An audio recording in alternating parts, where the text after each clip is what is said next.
que vous êtes pas noyés dans ce flot d'eau qui nous submerge. Hem, j'ai trouvé un post sur Facebook qui parle de l'influence de Neptune et de l'eau qu'on se prend dans la tronche en ce moment. Et c'est pas pour rien si on se fait, submerger, voilà, en ce moment. Ça vient toucher le monde des émotions, le monde de la psyché et j'en viens à mon sujet de ce soir. Donc je reviens juste pour poser le cadre ici.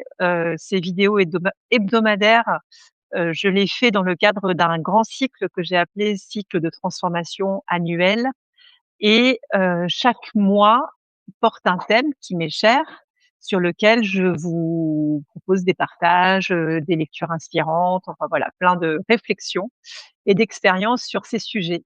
Donc le mois de janvier était axé sur la vision et la direction et ce mois de février, le thème de ce mois de février, c'est l'expression de l'âme. Donc l'âme, qui est un immense sujet. Évidemment, j'en aurais pas fait le tour pendant ces 3-4 vidéos. Mais voilà, c'est ce que je vous propose d'explorer ensemble tout au long du mois.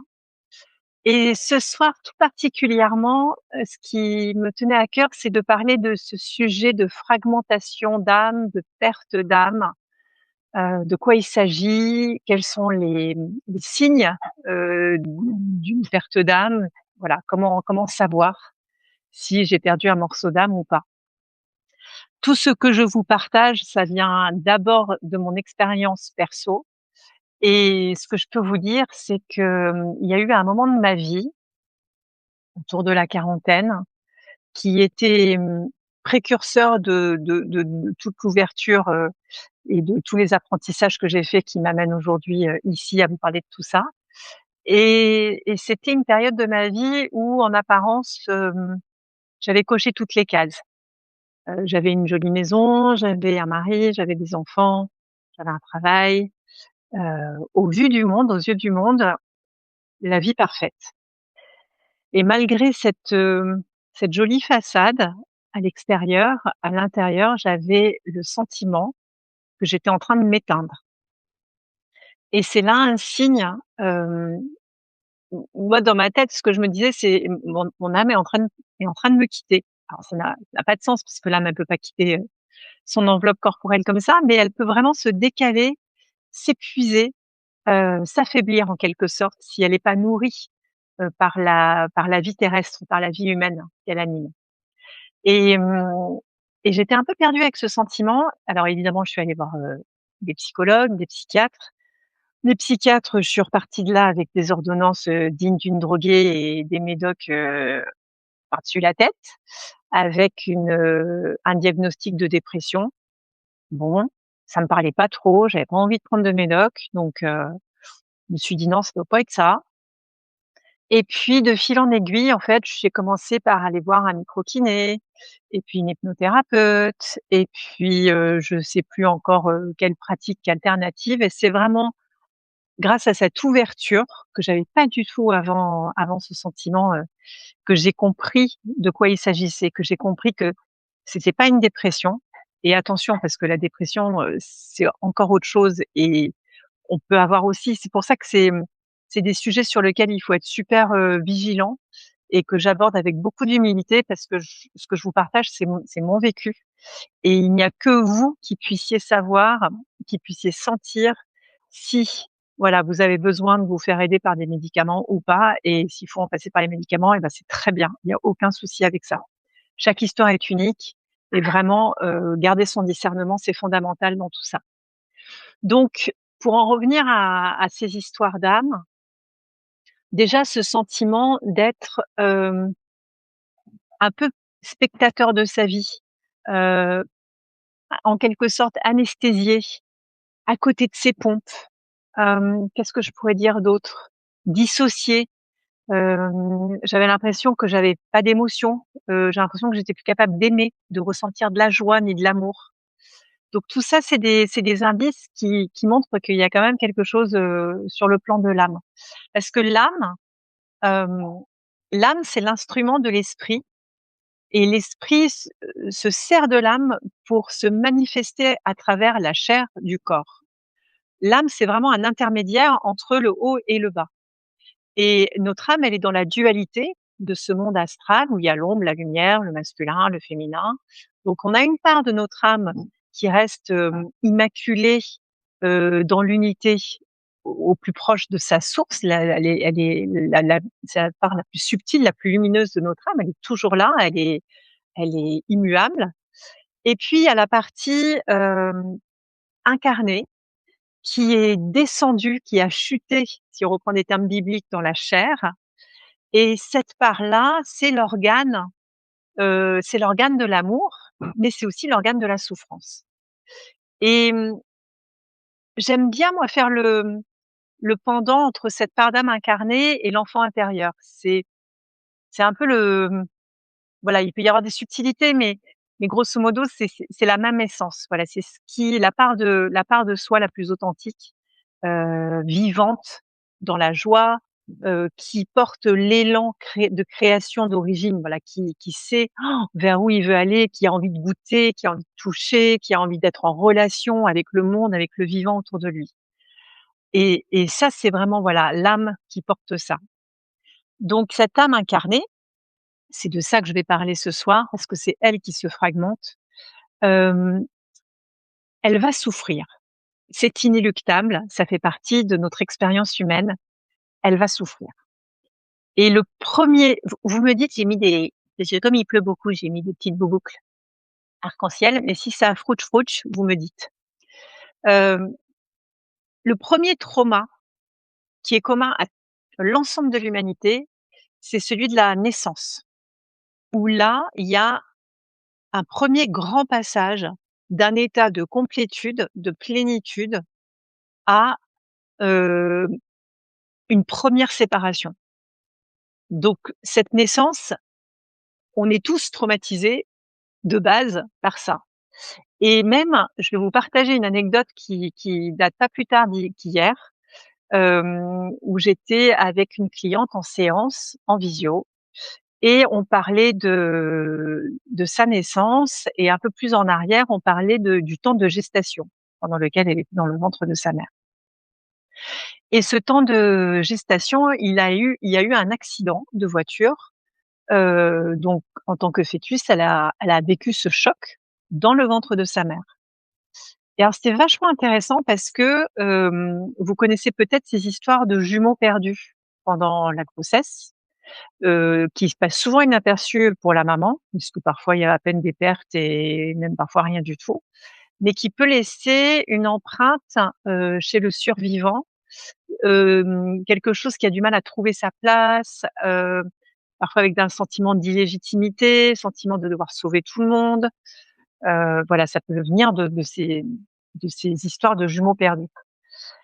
Et là, donc cette cliente en question avait cette histoire-là. On lui avait dit qu'elle avait perdu un jumeau pendant qu'elle était dans le ventre de sa mère, et pour autant, quand on est reparti explorer sous hypnose légère cette histoire de grossesse et de choc,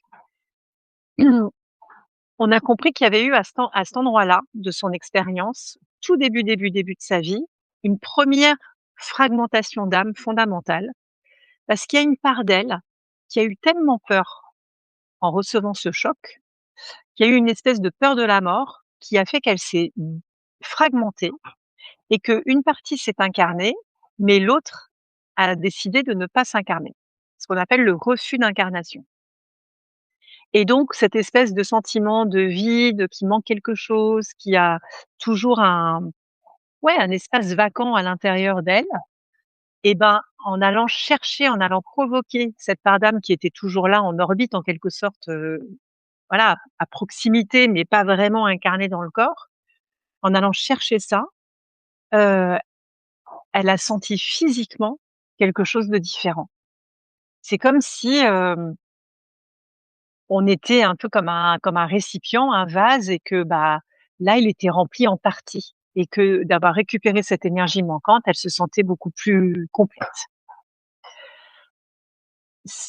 L'âme, quand elle se fragmente, elle emporte avec elle de l'énergie, bien sûr, mais aussi des talents, des ressources, hem, des compétences, une forme de une forme de connaissance parce que notre âme a vécu, d'autres choses dans d'autres plans, dans d'autres vies, à d'autres moments de l'espace-temps et donc quand on récupère tout ça, on récupère autant de qualités, autant de sagesse, autant de compétences, que cette part d'âme possède. Donc c'est vraiment un travail intéressant à faire. Heu et alors je vais aller un petit peu plus loin pour vous expliquer quels sont les autres, moments de la vie où on peut, on peut perdre un morceau d'âme. Donc là, je vous ai parlé des chocs pendant la grossesse, le trauma de base avec la naissance, en fonction de comment se passe la naissance, en fonction de l'accueil reçu par le bébé. Moi, la génération à laquelle j'appartiens, c'était encore, on arrachait le bébé à sa mère, il fallait le nettoyer, qu'il soit tout propre, intubé, machiné, c'est méga traumatique. Déjà aujourd'hui, un bébé qui est accompagné, qui est accueilli, qui peut faire du pot à pot avec sa mère quand il est encore, plein de liquide amniotique, qui peut plonger son regard dans le regard de sa mère et sentir qu'il y a un lien à cet endroit-là, ça va être beaucoup plus doux, la naissance. Ce sera beaucoup moins traumatique qu'un bébé à qui qu'on enlève et qu'on nettoie et qu'on rend à sa mère tout propre, tout machiné. Donc, naissance, après il y a ce qui va provoquer des pertes d'âme dans la vie, ça va être tous les traumas vécus.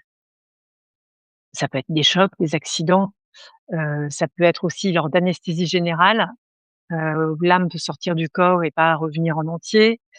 Bon, des accidents, ça je vous l'ai dit, ça paraît assez évident. Mais il peut y avoir aussi des choses un peu plus insidieuses. Par exemple, un enfant qui se sent pas aimé, par ses parents peut se dissocier, voilà son âme va se mettre sur le côté. Et donc il va commencer à fonctionner en mode pilote automatique. Il va du coup créer un espèce de masque, hem, qui va correspondre aux attentes qu'il perçoit des adultes dont il a besoin pour survivre et ce masque va l'écarter de lui-même et mmh et elle est là la souffrance en fait. La souffrance, elle se loge vraiment dans cet écart entre nos boucliers psychiques, nos systèmes de défense et la part authentique de l'être que nous sommes. Plus l'écart est grand, plus la souffrance est grande. Et croire que la souffrance, est provoquée par des éléments extérieurs, et ben, c'est, rester dans une forme de victimisation qui nous laisse prisonniers de de nos croyances et de nos limitations. Alors qu'en réalité, la vie, elle cogne, ça fait mal, il y a des événements difficiles et douloureux, des deuils et cetera. Mais la souffrance, c'est la narration qu'on se fait au sujet de ces événements, c'est pas les événements en soi. Donc et voilà, plus l'écart est grand entre le vrai soi et la construction égotique, plus la souffrance va être intense. Donc tous ces traumas-là vont fragmenter notre âme et puis il y a quelque chose de très important quand on parle d'âme, c'est le lien et ce sont nos relations et dans le cadre des relations, en partant des relations avec les parents, les frères et sœurs, les copains à l'école, les relations amicales, les relations amoureuses, toutes nos relations, il va y avoir des enjeux énergétiques autour autour de nos âmes. Déjà, ça vous est peut-être sûrement arrivé, vous qui êtes là avec moi, il y a certaines personnes, quand on les rencontre, c'est plutôt des retrouvailles qu'autre chose. On a l'impression de déjà les connaître, on les a déjà vus et cette impression, elle est toujours vraie. Faites confiance à vos sensations parce que ça vient pas de nulle part. Il y a des gens, ils nous font ni chaud ni froid et puis il y a des gens qui vont, venir chercher, qui vont nous mettre en colère, qui vont activer, tous les leviers de la surréaction, qui vont nous faire bouillonner à l'intérieur. Ceux-là, c'est nos plus grands enseignants. En tout cas, c'est aussi des âmes qu'on a connues dans d'autres plans, dans d'autres vies et il y a des nœuds karmiques à dénouer, il y a des choses, qui ont pas été réglées. Donc qu'on nous repropose la relation dans cette vie-là pour, c'est une opportunité pour défaire ces nœuds karmiques et ça veut pas dire qu'on va devenir, copains, mais au moins ça peut devenir neutre. On n'a pas à se retrouver, de vie en vie et à se faire la guerre.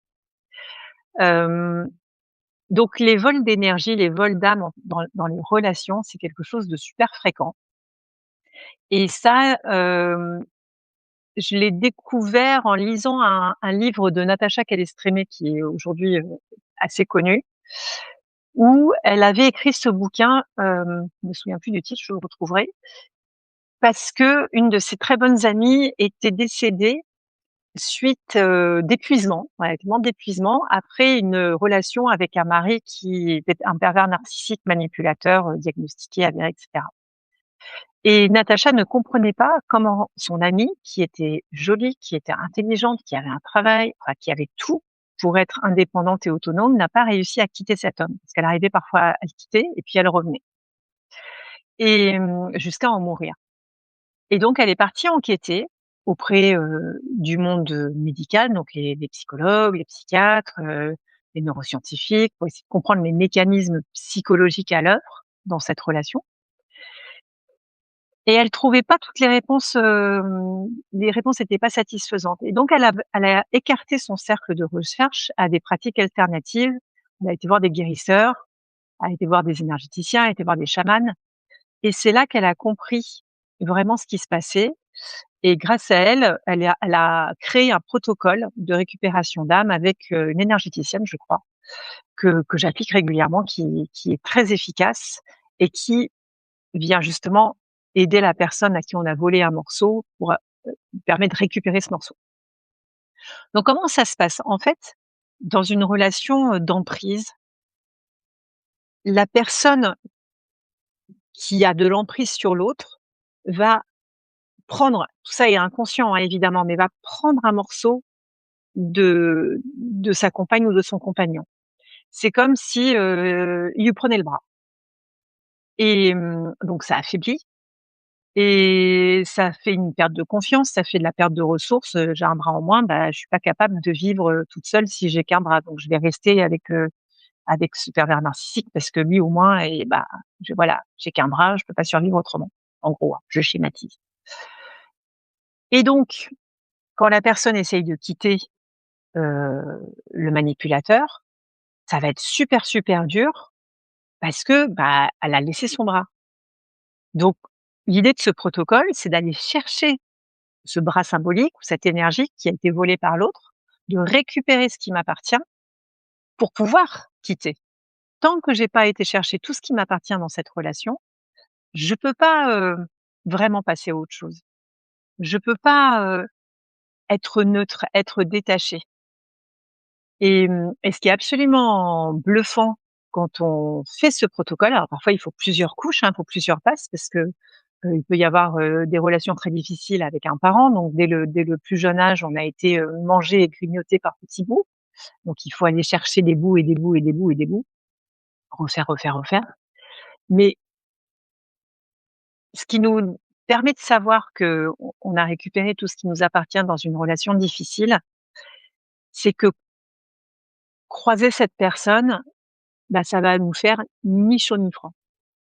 Ça va être d'une neutralité absolue et même jusqu'à se dire: «Waouh, c'est dingue, ça ne fait plus rien». Et c'est ça qui est génial, c'est-à-dire qu'en fait, avec notre mental, on essaye toujours de minimiser, ce qui nous arrive. Mais quand on ressent, quand on surréagit, quand on bouillonne, quand on machine, c'est pas dans la tête, c'est énergétique, c'est sensoriel.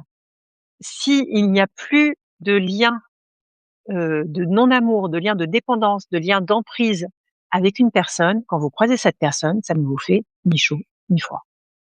C'est tout.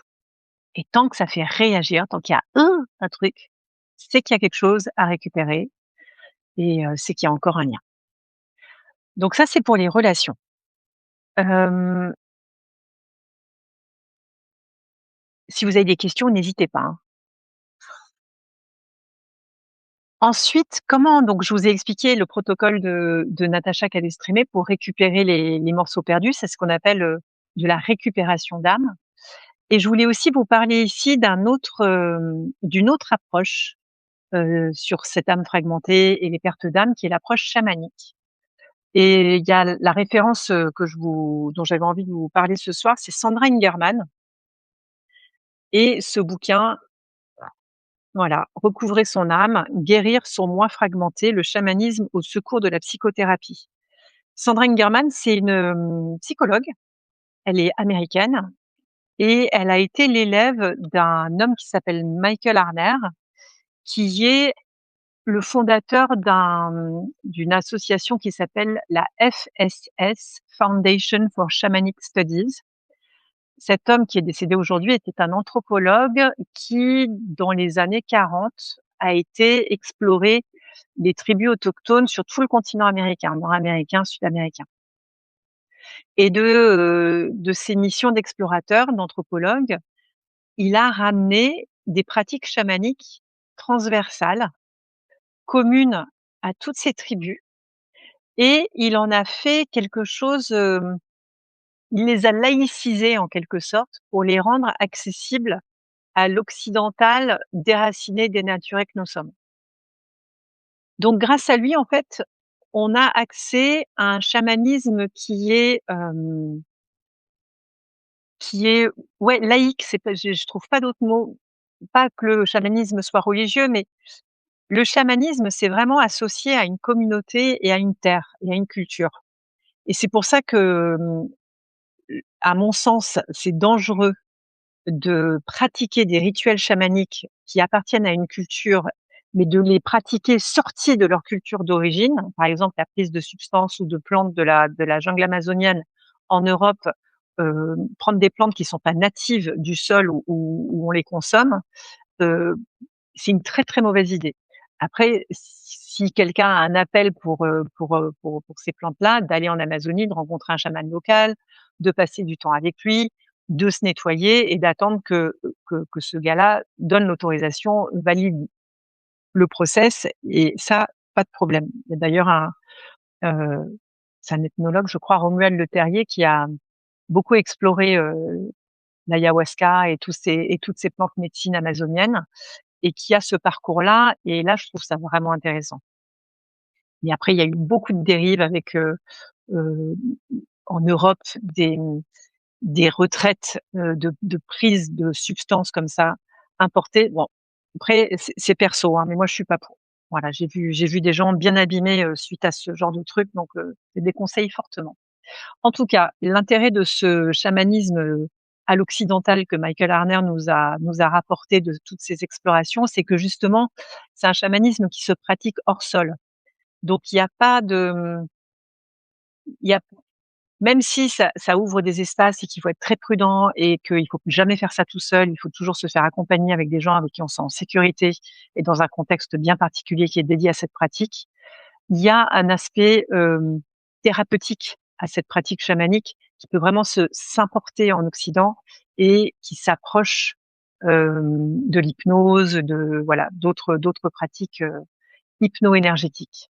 Et donc, Sandra Ingerman, élève de Michael Harner, s'est vraiment spécialisée dans l'histoire de la perte d'âme et de la fragmentation d'âme, et elle en parle très, très bien dans ce bouquin. Donc pour ceux que ça intéresse, je vous le conseille vivement. Recouvrer son âme de Sandra Ingerman. Donc elle parle aussi du protocole, de comment elle fait le truc. Elle parle du coup des états modifiés de conscience, mais voilà, j'aime bien c'est ça que je voulais vous partager. Heu, Ça fait comment quand, mon âme m'a quittée? Ah oui, Marie-Christine, cérémonie cacao mal dosée, ouais. Nous avons l'impression que la lumière nous a quittés, que nous sommes devenus des somnambules. Ou encore, on revient chez soi après une importante opération chirurgicale et on a le sentiment de ne pas être complètement sorti de l'anesthésie. Un de mes clients qui avait eu un grave accident de voiture me disait avoir le sentiment d'être ailleurs. Une personne victime de mauvais traitements dans le cadre d'une relation intime peut être consciente de se trouver prisonnière d'un schéma de comportement destructeur, mais se sentir trop faible ou impuissante pour en sortir. Ou encore, en quittant la relation, on peut avoir l'impression d'avoir laissé une partie d'elle-même chez son ex-partenaire. l'âme peut quitter un enfant qui ne se sent pas aimé ou qui a l'impression d'être abandonné. Donc voilà, tout ça, elle en parle très, très bien et si ça vous dit, je vous laisserai le lire. Pour finir ce soir, il y a un dernier truc que je voulais vous partager aussi qui est vachement intéressant, c'est que, comme je vous le disais au début, donc notre âme, elle va souffrir, elle va se fragmenter, c'est inéluctable et dans la souffrance, il y a ces 5 blessures fondamentales, hem, qui nous écartent encore plus de qui on est fondamentalement et ça, c'est Lise Bourbeau qui les a théorisées, hem et ces 5 blessures, on les a toutes, plus ou moins, donc je vous les donne et je vous laisse après, vous auto-observer et me dire si vous avez envie dans le chat laquelle vous parle le plus. Donc il y a la blessure de rejet, il y a la blessure d'abandon, il y a la blessure de trahison, il y a la blessure d'humiliation et la 5e, c'est la blessure d'injustice. Donc qu'est-ce qui vous parle le plus? Rejet, abandon, trahison, humiliation, injustice. Moi perso, je sais que c'est la blessure de rejet qui me trigger le plus et qui a façonné pendant longtemps mon rapport au monde avec du coup un besoin de reconnaissance, qui par exemple fait que, je vais avoir je plus jeune, j'avais beaucoup plus d'énergie pour les autres que pour moi-même. Quand il fallait faire un truc pour moi, elle était tout à plat, alors que quand il s'agissait de faire quelque chose pour rendre service ou en réponse à une demande extérieure, alors là, vas-y à fond les ballons, quoi. Donc c'est vachement intéressant, d'observer ces 5 blessures parce qu'elles façonnent notre rapport au monde et ce sont les barreaux de notre prison et l'idée, c'est pas de se juger, c'est pas de se dire: «Bah, je suis trop nul, avec ce besoin de reconnaissance», c'est vraiment de le reconnaître et rejet et abandon. Ouais, ouais, merci beaucoup. De le reconnaître et d'aller embrasser la part de nous parce que ce sont comme nous sommes des êtres fragmentés, on est multiples, on est nombreux à l'intérieur de nous et la part de vous qui a la blessure de rejet, c'est peut-être, une part de vous qui a 5 ans, qui a vécu, un truc à l'école maternelle ou une autre situation et ces situations-là sont restées des traumas et le fonctionnement du trauma, c'est que le trauma, le cerveau ne peut pas le classer, dans la case des souvenirs. Le trauma reste actif et la part d'âme qui a vécu ce trauma, en fait, elle est dans un espace-temps, une espèce de continuum où elle est coincée dans ce moment. Donc il s'agit aussi d'aller la contacter, de lui dire: «Ouh, c'est fini» et de lui apporter une ressource, de lui dire: «Tu es plus en danger, je suis là, je suis adulte aujourd'hui, j'ai la capacité de prendre soin de toi. Donc viens, il y a une place qui t'attend en moi. Mon corps, c'est mon temple, c'est ma maison, c'est ma demeure. Regarde». Et là, tout un protocole que je vous raconterai, peut-être une autre fois pour aller chercher, cette part de soi, lui montrer à quel endroit elle appartient dans le corps et la laisser se réintégrer à soi. C'est quelque chose de très, très fort quand on fait ce genre de process, ça se sent physiquement. Il y a des frissons, il y a des pétillements, il y a des pleurs. C'est jamais, jamais, jamais neutre. Donc c'est une super aventure d'aller se réconcilier, d'aller chercher, voilà, petit bout par petit bout, cette âme fragmentée pour la réunifier, la rassembler. Hem, il y a plein de façons de le faire. Moi, mon approche, elle est plutôt, hypnotique, énergétique, chamanique, mais il y a des approches comme le kintsugi, que ma cousine Marie-Christine, là, qui est avec nous ce soir, a pratiqué lors d'un stage, qui est très belle aussi. Là, c'est on prend un bol, on le casse, le bol symbolise notre âme, on le brise.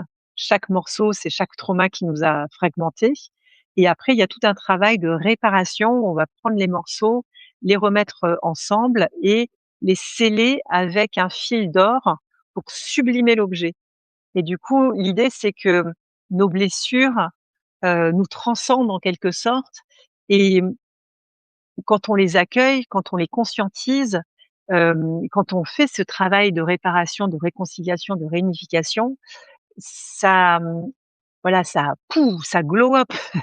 J'ai pas d'autres mots. Ça glow up le truc et on est encore plus fort, encore plus riche, encore plus nourricier et vibrant, et encore plus au service de l'amour et de la lumière, qui nous traverse et qui se diffuse à travers nous. Un peu comme un vitrail en fait, comme si, voilà le plomb là qui tient les morceaux de verre ensemble, c'était cette colle qui rassemble les morceaux fragmentés et plus un vitrail, c'est comme plus il est fin, plus la lumière qui se diffuse est magnifique. Enfin voilà, je m'emballe. Bref, je crois que j'ai tout dit pour ce soir. Il y a un autre livre que j'ai pas là, mais qui est vachement bien de Omram Mikhaël Aïvanov qui s'appelle «L'âme, instrument de l'esprit». C'est un tout petit bouquin, un petit feuillet d'une 50aine de pages, mais c'est super intéressant et dernier outil intéressant sur ces sujets de réconciliation intérieure, ça c'est plus en lien avec l'enfant intérieur, mais qui pour moi est la même chose que l'âme incarnée. Cet oracle qui est un outil d'une grande richesse pour aller chercher les messages de son enfant intérieur, ses besoins. Je vous montre un peu les cartes, voilà, ça c'est très, très beau. Très bel objet et un outil, d'une grande richesse, que vous soyez d'ailleurs dans l'accompagnement, pour accompagner des personnes qui viennent vous voir ou pour vous perso, ce truc est magnifique. Voilà, voilà pour ce soir. On continue de parler d'âme la semaine prochaine à la même heure et la dernière semaine de février, le dernier live sera en privé. C'est ce que j'appelle le temps d'intégration, donc ça, c'est un temps payant et pour celles et ceux que ça intéresse, voilà, toutes les infos par mail et on reviendra sur ces notions d'âme, sur tous les protocoles. Je serai là pour répondre à vos questions parce qu'on sera, en face à face, sur Google Meet. Voilà, je vous souhaite à toutes et à tous une très, très belle soirée. Merci d'avoir été là avec moi ce soir en direct et je vous dis à la semaine prochaine. Salut, salut.